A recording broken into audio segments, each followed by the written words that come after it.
F, and it goes like this.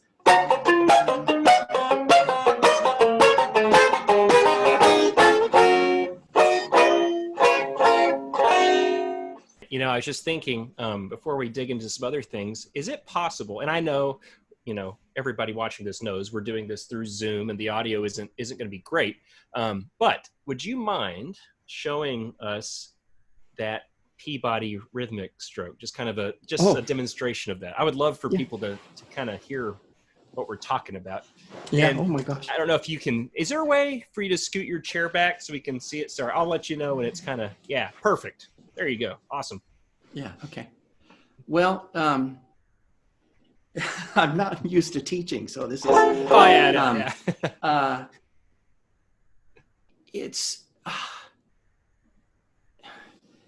It starts with. It can start with a downstroke. Well, it starts with a downstroke either way, but it could start with a downstroke on the bass string, or it could start with a full downstroke. And it's what it is. It's eighth notes, and so it's really just a down up, but the accents are on different parts of the beat. So I'll try to demonstrate it slowly, just on an F chord. Okay, I'm not going to move. 1, 2, 3, 4. Okay, now the magic is getting your hands coordinated, so they kind of they make it swing, but in a rather stiff way. So you're not playing like dotted 16th and 8th notes. It's closer to a straight 8th note kind of sound. And when you move,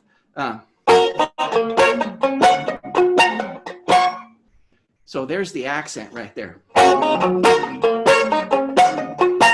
The famous Peabody run in Robert E. Lee is in F, and it goes like this.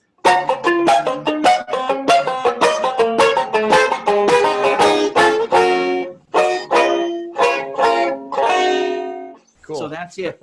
The way your left hand approaches it too, you have to, let's see. So I'm chopping off the downstrokes. Okay. So they're very staccato, and then I'm moving. My upstroke is happening when the strings are deadened. So cool. That's basically it.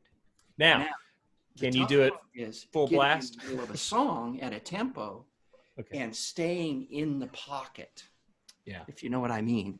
That musicians use that term a lot, staying in the pocket, and that takes practice. And the best way to practice that is with a metronome. Yeah, but if you're going to try to play that stroke and sound like Eddie, keep it pretty straight as far as the 8th notes are concerned. I mean, you can play it in a more swingier sort of way, but it's more effective when it's more on the straight 8th note kind of sound. You can play it.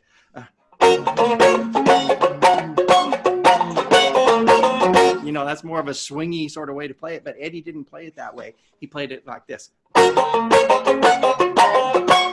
It's more powerful that way, and I think it's more dynamic that way too. So now, real quick, while I have you on this topic, would you mind playing that pretty fast, like just kind of, you know, at a faster tempo? Thanks.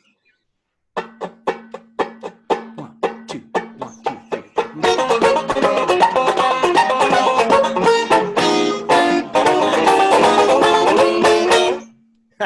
Great, man. Thanks. That's awesome. That stuff is so fun. You know, it is so fun to hear and see done at that level. I mean, what I love about you personally is, what I love about you is you're fun. You know, you're an amazing, you know, musician, and I guess you could say technician, but it's fun. You know, it sounds effortless, and it sounds, of course, I know that all of that is the end result of lots of practice and lots of work with a metronome, which I try to preach to people a lot too. You know, I remember when I first started applying that particular rhythmical pattern on the banjo, I would get all messed up. You know, I'd either come in early or I'd come out of it at the wrong time. I wouldn't remember where beat 1 is sometimes, and it would really mess me up. But the thing that made it work for me was being able to hear it and sing it to myself. That made all the difference in the world to me. So listening, as you well know, is such a big part of being able to do the things you want to do musically. Listening to other great musicians doing it. Cool. Yeah. So, and that transcends any genre or any instrument. You know, that's just music, you know. It's absolutely. That's cool. Man, if you don't mind, would you mind playing us out with something of your choosing? Sure. Let me scoot back here a little bit. Yeah. No problem. Without falling over. Yeah.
Thanks, man.